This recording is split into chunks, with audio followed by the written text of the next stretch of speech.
जब भी hair fall या हेयर लॉस की बात होती है तो बहुत इंपॉर्टेंट एक कंपोनेंट है जो ओवर द काउंटर अवेलेबल है। लोग उसे लेते हैं, यूज़ करते हैं और यूज़ करने के बाद उसके यूज़ से डरते भी हैं कि उसको लगाते ही छोड़ने पे बाल वापस गिरना शुरू भी हो सकते हैं। तो काफ़ी बार पूछा जाता है कि क्या उसका कोई ऑल्टरनेटिव है कि नहीं। तो बेसिकली उसका ऑल्टरनेटिव है और साथ में कौन से हैं ये 2 मॉलिक्यूल जिनके बारे में हम बात कर रहे हैं, उसके बारे में आज हम बात करेंगे इस वीडियो में। My name is doctor Nandini Dadu from Dadu medical centre.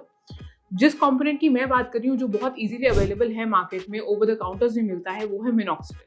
तो डेफिनेटली आपने मिनॉक्सिडिल के बारे में जरूर सुना होगा। वो 2% में आता है, 5% में आता है, 10% में आता है। कौन सा वाला परसेंटेज लगाना चाहिए, कौन सा सही है, क्या उससे हेयर ग्रोथ होगा। हेयर ग्रोथ के लिए वो बहुत पॉपुलर है। लोगों को लगता है हेयर फॉल हो रहा है तो मैं हेयर ग्रोथ के लिए तुरंत मिनॉक्सिडिल लगाऊं और उससे मेरे बाल उगने शुरू हो जाएंगे। तो मिनॉक्सिडिल क्या चीज़ है? बेसिकली मिनॉक्सिडिल एक सिंथेटिक मॉलिक्यूल है जो आपके स्कैल्प के बालों को झड़ना, शेडिंग फेज को बढ़ाता है और उसको जल्दी से जल्दी ग्रोइंग फेज में लाता है, यानी कि एनाजिन फेज में लाता है। तो डेफिनेटली वो आपके बालों की ग्रोथ को बढ़ाता है, यानी कि वो हेयर ग्रोथ के लिए एक अच्छा सीरम है। लेकिन वो ओवर द काउंटर्स अवेलेबल है, जबकि उसे स्पेशली कहा जाता है कि वो हमेशा डॉक्टर की प्रिस्क्रिप्शन या पे अवेलेबल होना चाहिए या फिर उनकी गाइडेंस में ही लगाना चाहिए। तो अब अगर आप उसके साइड इफेक्ट से डरते हैं तो आप हमसे ये भी पूछते हैं कि क्या इसका कोई ऑल्टरनेटिव अवेलेबल है जो कि सेफर है। तो येस, उसका एक ऑल्टरनेटिव है। वो मॉलिक्यूल भी उतना ही over the counters easily available भी है, साथ में उसके रिजल्ट उससे ज़्यादा इफेक्टिव हैं और ऊपर से सबसे इंपॉर्टेंट बात कि वो एक प्लांट डिराइव्ड मॉलिक्यूल है। कौन सा मॉलिक्यूल है वो मैं भी आपको बाद में बताऊंगी।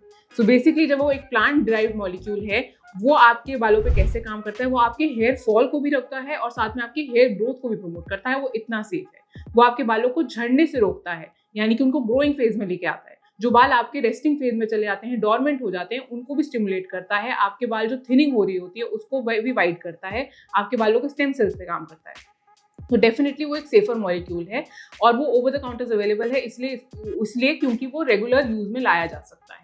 उसके साथ ये साइड इफेक्ट भी नहीं है कि जब आप उसे छोड़ेंगे तो क्या मेरे बाल वापस झड़ना शुरू हो जाएंगे, ऐसा कुछ नहीं है उसके साथ। तो बेसिकली अगर आप जानना चाहते हैं कि वो मॉलिक्यूल कौन सा है तो वो है रिडेंसिल।